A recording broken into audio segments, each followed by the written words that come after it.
আজকে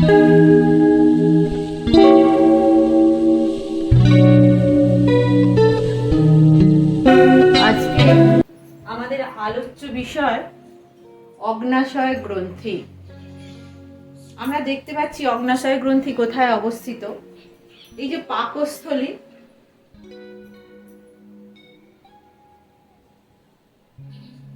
পাকস্থলীর পরে যে ক্ষুদ্রান্তের ডিওডেনাম অংশ, সেই ডিওডেনামের খাঁজে পাতার মতো একটি গ্রন্থি অবস্থিত, যাকে বলা হয় অগ্ন্যাশয় গ্রন্থি। এই অগ্ন্যাশয় গ্রন্থিকে বলা হয় মিশ্র গ্রন্থি। অগ্ন্যাশয় গ্রন্থি হলো মিশ্র গ্রন্থি।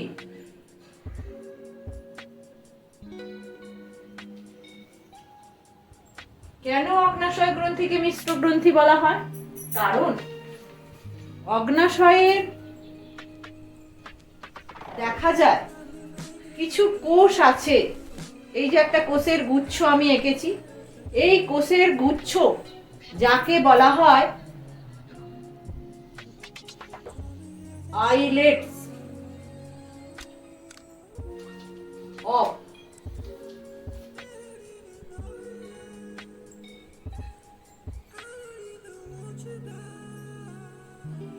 ল্যাঙ্গারহ্যান্স।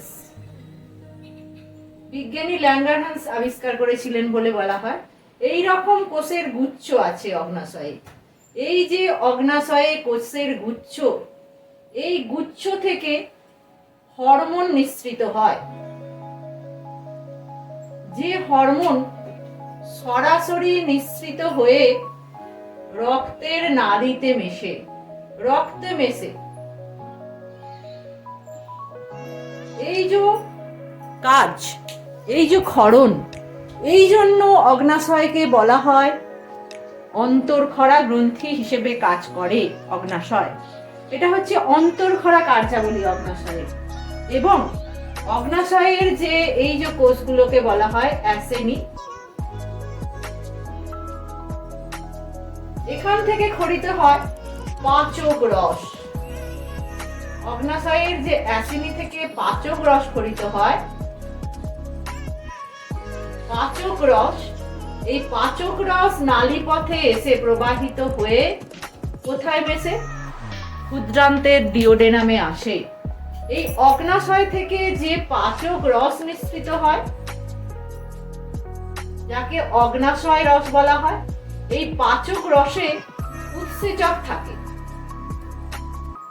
সেই উৎসেচকের সাহায্যে কার্বোহাইড্রেট, প্রোটিন এবং ফ্যাট জাতীয় খাদ্যের পরিপাক সংগঠিত হয় ক্ষুদ্রান্তের মধ্যে। বোঝা গেল? এই পাচক রস নালী পথে প্রবাহিত হয়। দেখাই গেল পাচক রস নালী পথে প্রবাহিত হয়। এই জন্য নালী পথে প্রবাহিত হয় বলে অগ্ন্যাশয় বহির্খরা গ্রন্থি হিসেবে কাজ করে। আর এখানে অগ্ন্যাশয় কি হিসেবে কাজ করে? অন্তর্খরা গ্রন্থি হিসেবে কাজ করে। তাহলে অন্তর্খরা এবং বহির্খরা দুটো গ্রন্থি হিসেবেই অগ্ন্যাশয় কাজ করে। ওই জন্য অগ্ন্যাশয়কে বলা হয় মিশ্র গ্রন্থি। বোঝা গেল অগ্ন্যাশয় কেন মিশ্র গ্রন্থি হিসেবে ভূমিকা পালন করে এবং কিভাবে ভূমিকা পালন করে। বোঝা গেল? এই অগ্ন্যাশয়ের আজকে আমাদের আলোচ্য বিষয় যে অগ্ন্যাশয়ের অন্তর্খরা গ্রন্থি হিসেবে অগ্ন্যাশয়ের ভূমিকা আজকে আমরা আলোচনা করব। তাহলে আজকে আমাদের প্রধান আলোচ্য বিষয় হচ্ছে অগ্ন্যাশয়ের বহির্খরা অংশ, অগ্ন্যাশয়ের অন্তর্খরা অংশ।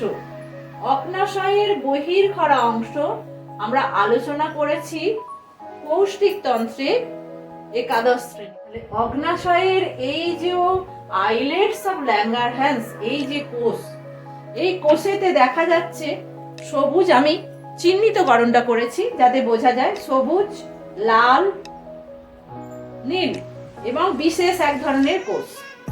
এই কোষগুলো থেকে বিভিন্ন ধরনের হরমোন নিঃসৃত হয় এবং সেই হরমোনগুলো কিভাবে কাজ করে সেটা আমরা দেখব। অগ্ন্যাশয়ের যদি লাল কোষগুলোকে বলি, কোষগুলো কোষগুলোর নাম আছে। লাল কোষগুলোকে বলছি আমরা আলফা কোষ। লাল কোষগুলোকে বলছি আলফা কোষ।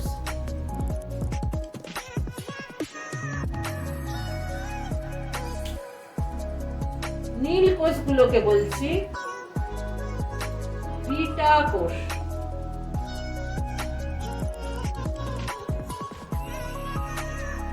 সবুজ কোষগুলোকে বলছি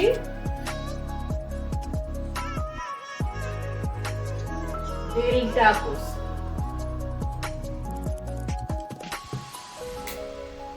এবং আরেক ধরনের কোষ আছে, দেখা যাচ্ছে, এই কোষগুলোকে বলছি পিপি সেল, পিপি কোষ। বুঝা গেল? তাহলে কি কি কোষ বলছি? যে আলফা কোষ, বিটা কোষ, ডেল্টা কোষ, পিপি কোষ। এই আলফা কোষ থেকে যে ধরনের হরমোন নিঃসৃত হয়, আলফা কোষ থেকে প্রধানত গ্লুকাগন বলে একটি হরমোন নিঃসৃত হয়। গ্লুকাগন হরমোন নিঃসৃত হয় কোথা থেকে? আলফা কোষ থেকে। এই আলফা কোষ অগ্নাশয়ে কত পার্সেন্ট আছে? আইলেটস অফ ল্যাঙ্গারহ্যান্সে 15% হচ্ছে আলফা কোষ থাকে। বিটা কোষ থেকে নিঃসৃত হয় ইনসুলিন হরমোন। বিটা কোষ থেকে নিঃসৃত হয়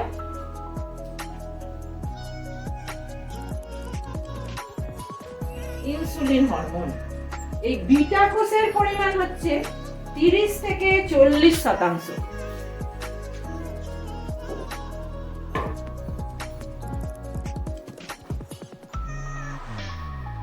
ডেল্টা কোষ থেকে নিঃসৃত হয় সোমাটোটেস্টিন হরমোন।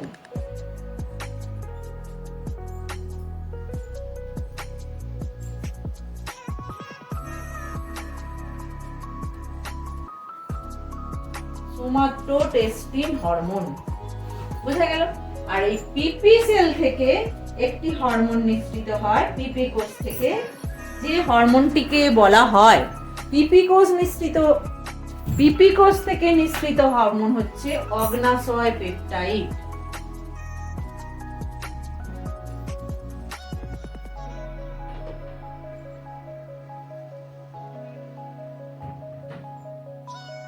এই হরমোনটা শারীরবৃত্তীয় কাজ এখনো সঠিকভাবে জানা যায়নি। ওই হরমোনটা নিয়ে আমরা আলোচনা করব না। আজকে আমাদের আলোচ্য বিষয় হচ্ছে ইনসুলিন, গ্লুকাগন, সোমাটোটেস্টিন।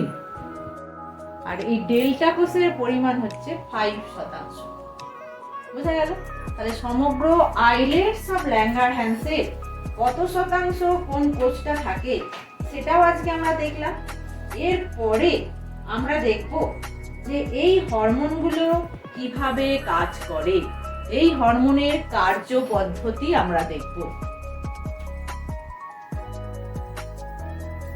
প্রথমে দেখব ইনসুলিন হরমোনের কার্যপদ্ধতি।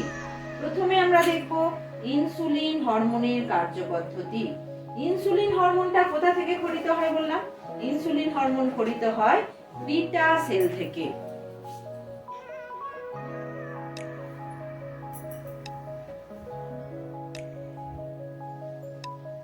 বিটা কোষ নিঃসৃত ইনসুলিন হরমোন। এই ইনসুলিন হরমোন প্রধানত দুটো পেপটাইড নিয়ে তৈরি। এটা হচ্ছে একটি, ইনসুলিন হরমোনটি হচ্ছে একটি প্রোটিনধর্মী হরমোন। ইনসুলিনটা কি? প্রোটিনধর্মী হরমোন।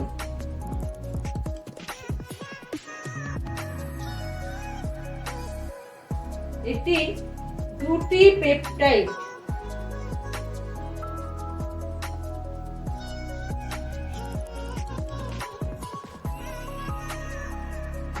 পেপটাইড নিয়ে এই হরমোনটা তৈরি। এই পেপটাইড গুলোকে বলা হয় এ চেইন এবং বি চেইন।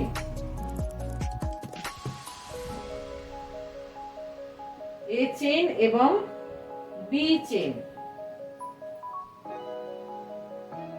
এই এ চেন এবং বি চেন এগুলো এসএস বন্ধনী দ্বারা, ডাইসালফাইড বন্ধনী দ্বারা যুক্ত থাকে।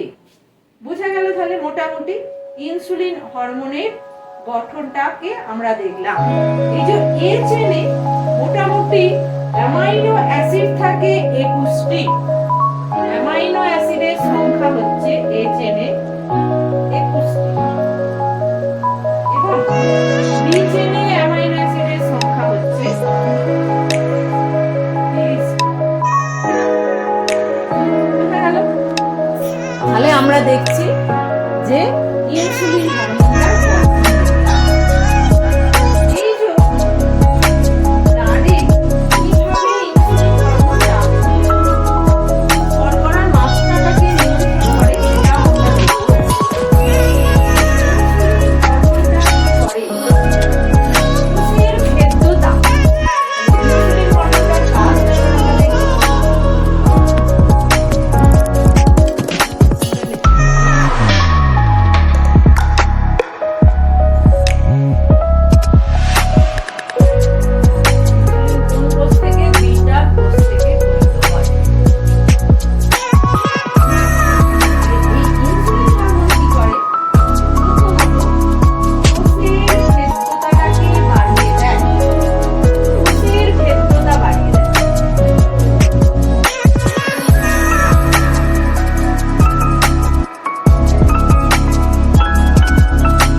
অ্যামাইনো অ্যাসিড শোষিত হয়। প্রোটিনের কি শোষিত হয়? অ্যামাইনো অ্যাসিড শোষিত হয়। ফ্যাটের কি শোষিত হয়? ফ্যাটি অ্যাসিড আর গ্লিসারল শোষিত হয়। ফ্যাটি অ্যাসিড আর গ্লিসারল শোষিত হয়, এই ক্ষুদ্রান্ত দিয়ে শোষিত হবে, ভিলাই দিয়ে। তাহলে সেই খাদ্যগুলো থেকে কোষে শক্তি উৎপন্ন হবে। সেগুলো প্রথমে রক্তে মিশবে, রক্ত থেকে সেগুলো কোষে যাবে। তাহলে এই যে কোষের ভেদ্যতা বাড়িয়ে এই গ্লুকোজকে কোষে প্রবেশ করাবে এবং শক্তি উৎপাদনে সাহায্য করতে করে ইনসুলিন হরমোনটা। এটা ইনসুলিন হরমোনের একটা উল্লেখযোগ্য কাজ, বোঝা গেল? এবং এর পরে যে কাজটা ইনসুলিন হরমোন করে সেটা আমরা দেখব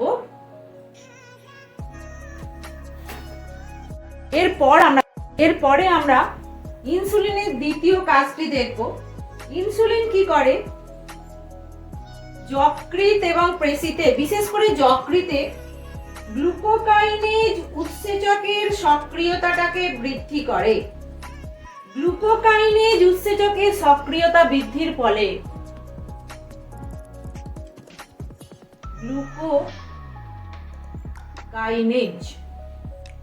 গ্লুকোকাইনেজ উৎসেচকের সক্রিয়তা বৃদ্ধির ফলে গ্লুকোজটা বেশি পরিমাণে যকৃতে প্রবেশ করে এবং পেশিতেও প্রবেশ করে। যকৃৎ এবং পেশিতে গ্লুকোজ প্রবেশ করার পর গ্লাইকোজেন সিনথেজ, এই যে গ্লাইকোজেন সিনথেজ, এই সিনথেজ উৎসেচকটা, গ্লাইকোজেন সিনথেজ উৎসেচকটার ক্রিয়াটাকে তখন ত্বরান্বিত করে। তখন এই গ্লাইকোজেন সিনথেজ উৎসেচকটা গ্লুকোজকে গ্লাইকোজেনে পরিণত করে। এই যে যকৃৎ এবং পেশিতে গ্লুকোজের গ্লাইকোজেনে পরিণত হওয়াটা, এটাকে বলা হয় গ্লাইকোজেনেসিস। এটাকে কি বলা হয়? এই প্রক্রিয়াটাকে বলা হয় গ্লাইকোজেনেসিস। তাহলে ইনসুলিন দ্বিতীয় কি কাজ করে আমরা দেখলাম। এই প্রক্রিয়াটাকে, গ্লাইকোজেনেসিস প্রক্রিয়াটাকে ইনসুলিন ত্বরান্বিত করে। কিন্তু ইনসুলিনের আরেকটি কার্য হচ্ছে, ইনসুলিন গ্লাইকোজেনটাকে গ্লুকোজে পরিণত হওয়াতে বাধা সৃষ্টি করে, এই প্রক্রিয়াটাকে বাধা দেয়। এই যে গ্লাইকোজেনটাকে গ্লুকোজে পরিণত হওয়ার যে প্রক্রিয়া, এটাতে ইনসুলিন কি করে? বাধা সৃষ্টি করে, বাধা দেয়। এই প্রক্রিয়াটাকে বলা হয় গ্লাইকোজেনোলাইসিস। কিভাবে এই প্রক্রিয়াটা সংঘটিত করে ইনসুলিন? কিভাবে গ্লাইকোজেনটাকে গ্লুকোজে পরিণত হওয়াটাকে বাধা দেয়? কারণ ফসফোরাইলেজ উৎসেচক, লিখছি ফসফোরাইলেজ, এই যে ফসফোরাইলেজ উৎসেচকটা এই প্রক্রিয়াটাকে ঘটায়। ফসফোরাইলেজ উৎসেচকের প্রভাবে গ্লাইকোজেনটা গ্লুকোজে পরিণত হয়। ইনসুলিন ফসফোরাইলেজ উৎসেচকের ক্রিয়াটাকে বাধা সৃষ্টি করবে, এর সক্রিয়তাটাকে হ্রাস করে দেবে। এদের সক্রিয় বৃদ্ধি করছিল, এই যে গ্লাইকোজেন সিনথেজের সক্রিয়তা বৃদ্ধি করছিল। ওই জন্য দেখো যে গ্লুকোজ থেকে গ্লাইকোজেন তৈরি হয়ে যাচ্ছিল। কিন্তু ফসফোরাইলেজ উৎসেচকের সক্রিয়তাটাকে হ্রাস করে দেয়, কমিয়ে দেয়। ফলে গ্লাইকোজেনটা গ্লুকোজে পরিণত হতে পারে না, এই কাজটাও করে। তার ফলে কি হয়ে যায়? এইটার ফলে রক্তের মধ্যে গ্লুকোজের মাত্রাটা কমে। রক্তের মধ্যে গ্লুকোজের মাত্রা কি হয়ে যাবে? রক্তের মধ্যে গ্লুকোজের মাত্রাটা কমে যাবে। বোঝা গেল? তাহলে ইনসুলিন কিভাবে কার্বোহাইড্রেট বিপাকে অংশগ্রহণ করে সেটা আমরা দেখছি। এবং ইনসুলিন আরেকটা যে কাজগুলো করে এই যকৃৎ এবং পেশিতে, সেই কাজগুলো কি? যকৃৎ এবং পেশিতে ইনসুলিন করে যেটা, সেটা হচ্ছে নিওগ্লুকোজেনেসিস প্রক্রিয়া। দেখা যাচ্ছে কি? দেখি একটু, হ্যাঁ দেখা যাচ্ছে। নিওগ্লুকোজেনেসিস প্রক্রিয়াটা কি? নিওগ্লুকোজেনেসিস প্রক্রিয়াটা হচ্ছে, এখানটা মুছি, নিওগ্লুকোজেনেসিস প্রক্রিয়াটা হচ্ছে অশর্করা থেকে গ্লুকোজে পরিণত করা। এই প্রক্রিয়াটাকে বলা হয় নিওগ্লুকোজেনেসিস প্রক্রিয়া। অশর্করা মানে কি? অ্যামাইনো অ্যাসিড হতে পারে, ফ্যাটি অ্যাসিড হতে পারে। এইগুলো থেকে নিওগ্লুকোজেনেসিস প্রক্রিয়ায় গ্লুকোজ উৎপন্ন হওয়ার পদ্ধতিকে বলা হয় নিওগ্লুকোজেনেসিস। ইনসুলিন এই প্রক্রিয়াটাকেও, ইনসুলিন কি তৈরি করে? বাধা দেয়। কে? ইনসুলিন। তার ফলেও গ্লুকোজের মাত্রাটা কি হতে পারে না? বাড়তে পারে না। তাহলে গ্লুকোজের নিয়ন্ত্রণ ইনসুলিন কিভাবে করে সেটা আমরা দেখলাম, কিভাবে ইনসুলিন গ্লুকোজের নিয়ন্ত্রণ করে। এবং এর প্রসঙ্গে তোমাদের কতগুলো বিষয় মনে রাখতে হবে, যে ইনসুলিন যে এই যে কোষের মধ্যে গ্লুকোজের প্রবেশটাকে নিয়ন্ত্রণ করছে, সেটা ইনসুলিন স্নায়ু কোষ, কলা, রেটিনা, বৃক্ক কোষ, ক্ষুদ্রান্তের কোষ এবং আরবিসিতে গ্লুকোজ প্রবেশের জন্য ইনসুলিনের প্রয়োজন হয় না। তাহলে আমি কি বললাম, যে কোথায় কোথায় ইনসুলিনের প্রয়োজন হয় না? স্নায়ুকলা, রেটিনা, বৃক্ক কোষ, ক্ষুদ্রান্তের কোষ এবং আরবিসিতে গ্লুকোজ প্রবেশের জন্য ইনসুলিন দরকার হয় না। বোঝা গেল? এরপরে আমরা দেখব ইনসুলিন কিভাবে ফ্যাটের বিপাককে নিয়ন্ত্রণ করছে। কিন্তু সেটা দেখার আগে আমরা আরেকটা জিনিস দেখে নেব, যে মস্তিষ্কের যে কোষ আছে, মস্তিষ্কের কোষ দ্বারা গ্লুকোজ গ্রহণ এবং ব্যবহারে ইনসুলিনের প্রভাব কম। কারণ আমাদের যে কেন্দ্রীয় স্নায়ুতন্ত্র মস্তিষ্ক, সেখান থেকে কি বেরিয়েছে? সুষুম্নাকাণ্ড বেরিয়েছে।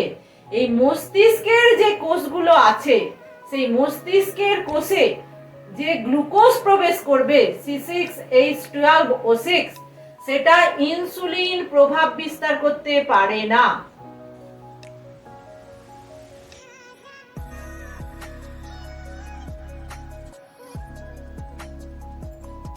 প্রভাব খুব খুব কম। বুঝা গেল? দেখা যায় যে রক্তে যদি কোনো কারণে গ্লুকোজের মাত্রা খুব কমে যায়, তখন কি হয়? রক্তে গ্লুকোজের মাত্রা ধরো খুব কমে গেল, C6H12O6 এর মাত্রাটা যখন খুব কমে যায়, সেই মাত্রাটা ধরো 20 থেকে 25 mg/dl হয়ে গেল। তখন কোন ঘটনাটা ঘটে? তখন এই যে কন্ডিশনটা, এই যে অবস্থাটা, এটাকে বলা হয় হাইপোগ্লাইসেমিয়া। এই রকম যখন হাইপোগ্লাইসেমিয়াটা খুব বেড়ে যায়, তখন হাইপোগ্লাইসেমিক শক দেখা যায়, নিম্ন শর্করাজনিত আঘাত যাকে বলা হচ্ছে। কি বলছি? তখন কি দেখা যায়? নিম্ন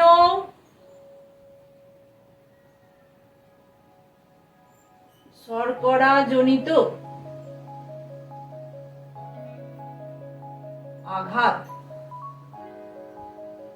যেটাকে বলা হচ্ছে হাইপোগ্লাইসেমিক শক। এই যে হাইপোগ্লাইসেমিক শক দেখা যায়, এর বাহ্যিক প্রকাশটা কি?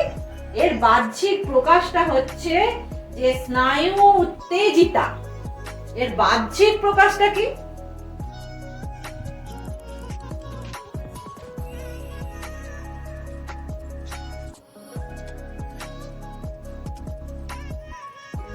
স্নায়ু উত্তেজিত একটা অবস্থা, এবং এর ফলে যেটা দেখা যায়, যদি খুব বেশি হয় তাহলে ব্যক্তি অজ্ঞান পর্যন্ত হয়ে যেতে পারে। এবং এই যে আনকনসিয়াস হয়ে যাওয়া, অজ্ঞান হয়ে যাওয়া, এর যদি খুব বাড়ে, খুব হয়ে যায়, লেভেল খুব কমে যায় গ্লুকোজের, তখন ওই ব্যক্তি কোমায় চলে যেতে পারে। বুঝা গেল? এই যে হাইপোগ্লাইসেমিক কন্ডিশন, এই হাইপোগ্লাইসেমিক কন্ডিশন যাদের ডায়াবেটিস আছে, আমরা পরে বলবো, ওই জন্য তাদেরকে সব সময় তাদের কাছে গ্লুকোজ জাতীয় পদার্থ তাদের কাছে রাখতে হয়।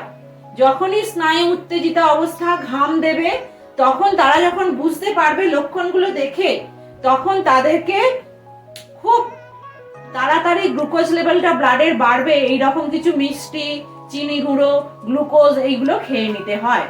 বোঝা গেল তাহলে? এরপরে আমরা দেখব ইনসুলিন কিভাবে ফ্যাটের বিপাককে নিয়ন্ত্রণ করে। এখানে আমি একটা চিত্র এঁকেছি, এটা যকৃতের একটা ছবি এখানে দেখা যাচ্ছে। দেখো এই যকৃতের এতে রক্ত থেকে গ্লুকোজটা যকৃতে প্রবেশ করলো। রক্ত থেকে গ্লুকোজটা যকৃতে প্রবেশ করার ফলে নিজে শক্তি উৎপন্ন করলো, যকৃৎ কোষে শক্তি উৎপন্ন হবে। তারপর অতিরিক্ত যকৃৎটা যেটা এক্সেস, সেই এক্সেস যকৃৎটা কি তৈরি করবে? গ্লাইকোজেনে পরিণত হবে। গ্লাইকোজেনে পরিণত হয়ে গ্লাইকোজেনটা সঞ্চয় হবে। এটা পেশিতেও হয় এবং যকৃতেও হয়। এই গ্লাইকোজেনের ঘনত্ব যখন স্বাভাবিকের থেকে 5 থেকে 6% বৃদ্ধি পাবে, তখন এই যে গ্লুকোজ থেকে গ্লাইকোজেন হবার প্রক্রিয়াটা, এই প্রক্রিয়াটা বন্ধ হয়ে যাবে।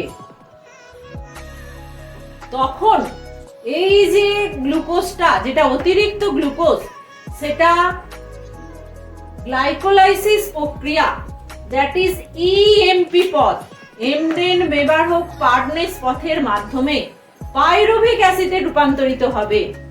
পাইরুভিক অ্যাসিড থেকে অ্যাসিটাইল কোএনজাইম এ, সেখান থেকে ম্যালাইল কোএনজাইম এ তৈরি করবে। এই প্রক্রিয়াগুলো সংগঠিত হবার জন্য বিভিন্ন ধরনের উৎসেচক আছে, সেই উৎসেচকের ক্রিয়ার ফলে প্রক্রিয়াগুলো সংগঠিত হবে এবং এই যে ম্যালাইল কোএনজাইম এ তৈরি হলো, এখান থেকে তৈরি হবে ফ্যাটি অ্যাসিড। ফ্যাটি অ্যাসিডটা ট্রাইগ্লিসারাইডে রূপান্তরিত হয়ে রক্তে মিশবে। রক্তে মিশে সেটা মেদকলাতে যাবে। মেদকলাতে গিয়ে ফ্যাটে কনভার্ট করবে। ফ্যাটে রূপান্তরিত হয়ে মেদকলায় ওটা সঞ্চিত হবে। এই ইনসুলিন কি করে? ফ্যাটি অ্যাসিড থেকে গ্লুকোজ তৈরি হওয়া গ্লুকোনিওজেনেসিস প্রক্রিয়া বা নিওগ্লুকোজেনেসিস প্রক্রিয়া, এই প্রক্রিয়াটাতে বাধা সৃষ্টি করবে। কখনোই ইনসুলিন এই ফ্যাটি অ্যাসিডটাকে থেকে গ্লুকোজে পরিণত হতে দেবে না। এই প্রক্রিয়াটাতে ইনসুলিন বাধা হয়ে দাঁড়াবে। বোঝা গেল? এইভাবে ফ্যাটের বিপাকে ইনসুলিন সাহায্য করবে। অতিরিক্ত গ্লুকোজটা থেকে ফ্যাটে কনভার্ট করে সেটা মেদকলায় সঞ্চিত হবে। কোন পদ্ধতিতে সঞ্চিত হয় সেইটা দেখলাম। প্রথমে অতিরিক্ত গ্লুকোজটা থেকে শক্তি উৎপন্ন হবে, তারপর ওটা থেকে গ্লাইকোজেনে পরিণত হবে, তার ঘনত্ব যখন 5 থেকে 6% বৃদ্ধি পাবে, তারপর এই প্রক্রিয়াটা সংগঠিত হবে। বোঝা গেল? এরপর আমরা দেখব ইনসুলিন কিভাবে প্রোটিনের বিপাকে সাহায্য করছে। প্রোটিন বিপাকে ইনসুলিন কিভাবে ভূমিকা গ্রহণ করে। এই প্রোটিনের বিপাকে ইনসুলিন আমরা একটি চিত্রের সাহায্যে দেখব।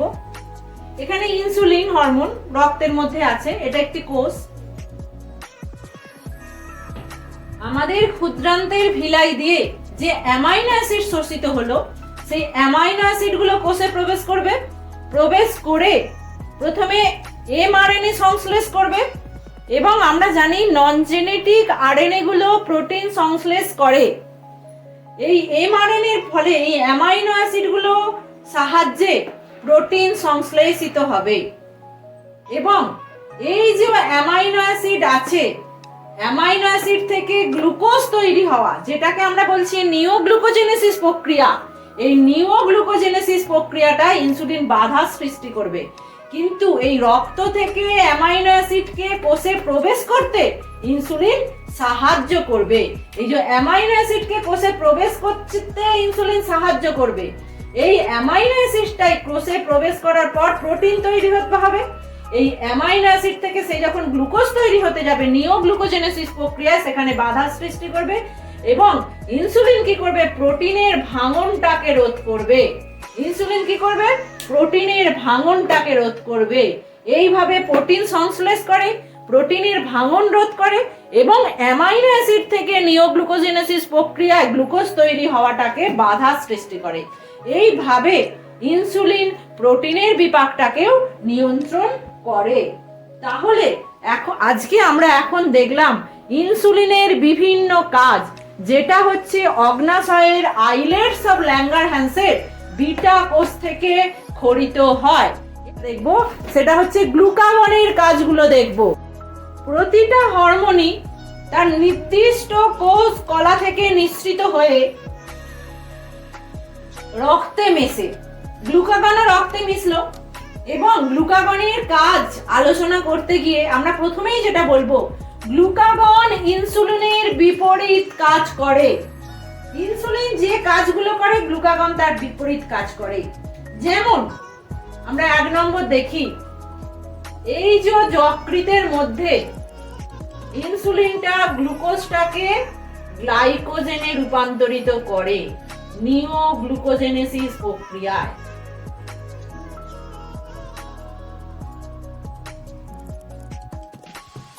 কিন্তু এখানে গ্লুকাগন কি করবে? গ্লাইকোজেনটাকে ভেঙে গ্লুকোজে পরিণত করবে। এই গ্লাইকোজেনকে ভেঙে গ্লুকোজে পরিণত হওয়ার প্রক্রিয়াটাকে বলা হয় গ্লাইকোজেনোলাইসিস।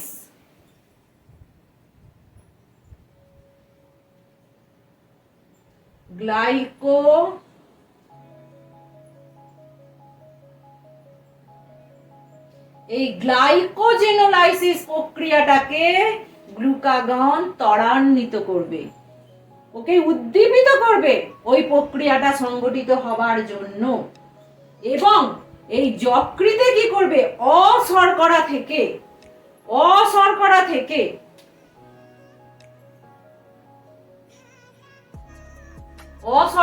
থেকে গ্লুকোজে পরিণত হওয়া, দ্যাট ইজ নিওগ্লুকোজেনেসিস।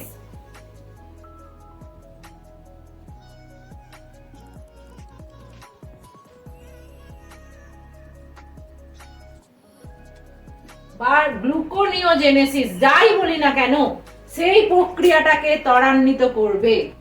এই যে গ্লাইকোজেনোলাইসিস এবং নিওগ্লুকোজেনেসিস প্রক্রিয়াকে ত্বরান্বিত করছে, দ্যাট ইজ ফ্যাট এবং প্রোটিন থেকে, নিওগ্লুকোজেনেসিস প্রক্রিয়ায় ফ্যাট এবং প্রোটিন থেকে গ্লুকোজে পরিণত করছে অশর্করা থেকে। আলটিমেট ফল কি হবে? ব্লাডে গ্লুকোজের লেভেলটা কি হয়ে যাবে? বেড়ে যাবে, বৃদ্ধি পাবে। ইনসুলিন সবসময় চেষ্টা করেছে ব্লাডে গ্লুকোজের লেভেলটাকে কমিয়ে দিতে, আর গ্লুকাগন চেষ্টা করবে ব্লাডে গ্লুকোজের লেভেলটাকে বাড়িয়ে দিতে। এবং আমরা দেখেছি ফ্যাটের বিপাকে ইনসুলিন কি করেছে? ইনসুলিন করেছে ট্রাইগ্লিসারাইডে পরিণত করেছে। হ্যাঁ, গ্লুকোজটা থেকে কিভাবে ট্রাইগ্লিসারাইড তৈরি হয়েছে আমরা সেটা দেখেছি, ফ্যাটি অ্যাসিড তারপরে ট্রাইগ্লিসারাইড। এই গ্লুকাগন কি করবে? গ্লুকাগন করবে ট্রাইগ্লিসারাইডের সঞ্চয়টাকে প্রতিরোধ করে দাঁড়াবে। ও সবসময়তেই ওর চেষ্টা হচ্ছে গ্লুকোজের পরিমাণটাকে বাড়িয়ে দেয়া। এর ফলেও রক্তের গ্লুকোজের পরিমাণ বেড়ে যাবে। এবং ফ্যাটি অ্যাসিড থেকে যখন গ্লুকোজ তৈরি হবে এবং ফ্যাটি অ্যাসিড থেকে যখন শক্তি উৎপন্ন হবে, সেই প্রক্রিয়াটাকে ও ত্বরান্বিত করে। তার ফলে কিটোসিস রোগ হবে এবং ও চেষ্টা করবে সবসময়তে ফ্যাটি অ্যাসিড থেকে কি তৈরি করা? ফ্যাটি অ্যাসিড থেকে এনার্জি, শক্তি উৎপন্ন করা। তাহলে যে প্রক্রিয়াটাকে ইনসুলিন বাধা দিচ্ছে সেই প্রক্রিয়াটাকেই গ্লুকাগন ত্বরান্বিত করে। এই হলো গ্লুকাগনের কার্যপদ্ধতি। তাছাড়া গ্লুকাগনের ঘনত্ব যদি উচ্চ ঘনত্ব হয়ে যায়, তার ফলেও নানা রকমের অবস্থা শরীরে দেখা যেতে পারে। এই প্রক্রিয়াগুলো তখন ত্বরান্বিত হবে এবং তখন এই শরীরে বিভিন্ন ধরনের অস্বাভাবিকতা দেখা যাবে, গ্লুকাগনের পরিমাণ যদি খুব বেড়ে যায়। পরে আমরা যে হরমোনটার কথা বলবো সেটা হচ্ছে সোমাটোটেস্টিন হরমোন। এই সোমাটোটেস্টিন হরমোনটা কি করে, এই আইলেটস অফ ল্যাঙ্গারহ্যান্স থেকে ইনসুলিন হরমোন এবং গ্লুকাগন হরমোনের যে ক্ষরণ, সেই ক্ষরণটা হ্রাস করে, ক্ষরণটাকে কমিয়ে দেয়। স্থানীয়ভাবে ও যেখানে যে জায়গাটায় উৎপন্ন হচ্ছে সেই জায়গার উপরে সোমাটোটেস্টিনের স্থানীয় ক্রিয়া হচ্ছে এটা, যে ইনসুলিন এবং গ্লুকাগনের হরমোনের ক্ষরণটাকে সোমাটোটেস্টিন হরমোন কমিয়ে দেবে। তাছাড়া এ পাকস্থলী এবং ডিওডেনাম এবং এর সঞ্চালনটাকে হ্রাস করে দেয়, পাকস্থলী এবং ডিওডেনামের সঞ্চালনটাকে হ্রাস করে দেবে। এবং কি করবে, এবং হচ্ছে এই পাকতন্ত্রীয় নালীর যে ক্ষরণ, এই ক্ষরণটাকেও বাধা সৃষ্টি করবে। এই কাজগুলো করবে সোমাটোটেস্টিন হরমোন। এবং আমাদের ক্ষুদ্রান্ত দিয়ে যে পরিপোষকগুলো, that is glucose, galactose, fructose এবং হচ্ছে amino acid, fatty acid, glycerol, এই যে পরিপোষক, ফুড নিউট্রিয়েন্টস যাকে বলছে, এই যে রক্তে শোষণ করছে, এই শোষণের কালটাকে অনেক দীর্ঘ করে দেবে। এই কাজগুলো করবে সোমাটোটেস্টিন হরমোন। তাহলে আজকে আমরা আলোচনা করলাম অগ্নাশয় গ্রন্থি নিঃসৃত হরমোনগুলো এবং তাদের কার্যপদ্ধতি, এবং অগ্নাশয় গ্রন্থির যে অস্বাভাবিকতা সেগুলো আমি পরের ভিডিওতে আলোচনা করব।